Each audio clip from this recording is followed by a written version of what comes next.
আসসালামু আলাইকুম। কাঁচা কলা আমরা তো কম বেশি সবাই খেয়ে থাকি, কিন্তু কলা শসার ভর্তা কেউ কোনোদিন খেয়েছেন কিনা আমি জানি না। আমি আজকে প্রথম টাঙ্গাইলের এক ভাবির থেকে দেখে বানালাম।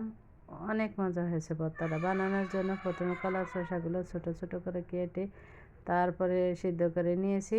সিদ্ধ করা হয়ে গেলে আমি এদিকে কাঁচামরিচ, পেঁয়াজ, রসুন ভেজে তার ভিতরে কলা শসাটা ভেজে নিয়েছি। ভেজে নিয়ে পাটায় বেটে নিতে হবে, অথবা ব্লেন্ডার থাকলে ব্লেন্ডারও বেটে নিতে পারেন। আমি পাটায় বেটে নিয়েছি। পাটার ভর্তা এমনিও অনেক মজা হয় ব্লেন্ডারে ভর্তার চাইতে, তাই আমি পাটায় বেটে নিয়েছি। অনেক মজা হয়েছে। আল্লাহ হাফেজ।